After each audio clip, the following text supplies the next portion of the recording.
Back to my channel. நம்ம செய்ய போகிற ரெசிபி க்ரீமி மஷ்ரூம் சூப். இதுக்கு தேவையான பொருள் என்னென்ன பார்க்கலாம்.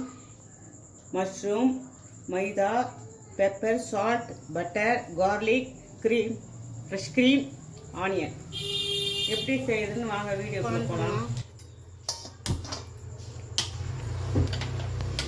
பட்டரை போட்டுக்கலாம்,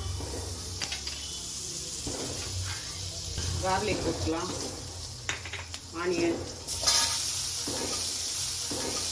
வதங்கட்டும்.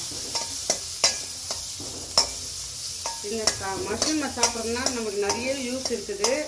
ரத்த சோகையை கட்டுப்படுத்தும், நீரிழிவை கட்டுப்படுத்தும், பிபியை கட்டுப்படுத்தும். இது ஜீரணத்தை அதிகம் தூண்டும், பசி எடுக்கும். அதனால் இது அடிக்கடி சாப்பிட்டா நமக்கு நல்லது. இப்போ காளானை போட்டு வதக்கலாம். இது நம்ம கொதிக்க வைக்கிற வாட்டரியாக இருக்கும். அது நமக்கு இதுக்கு மைதா மாவு சேர்த்து கொதிக்க வச்சுக்கலாம். அப்போ தான் நல்லா டேஸ்ட்டாக இருக்குங்க. இல்லை தண்ணியாக இருக்கும் ரொம்ப. மஷ்ரூம் வதங்கட்டும்.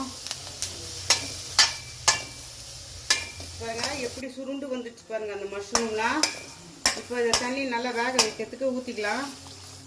கொஞ்ச நேரம் வேகட்டும். வெந்த பிறகு கிரைண்ட் பண்ணிக்கலாம். நம்ம கொஞ்சம் வேகட்டும். வாங்க மூடி திறந்து குக் ஆயிடுச்சான்னு பார்க்கலாம். பாருங்க நல்லா வெந்துட்டு இருக்கு. அடுப்பு ஆஃப் பண்ணி ஆற வச்சு கிரைண்ட் பண்ணிக்கலாம். Soup ready. இந்த ரெசிபி பிடிச்சிருந்தா லைக் பண்ணுங்க, ஷேர் பண்ணுங்க, சப்ஸ்கிரைப் பண்ணுங்க, பெல் ஐக்கானை ஆன் பண்ணுங்க. நல்லதே நினைங்க, நல்லதே நடக்கும். தேங்க்யூ.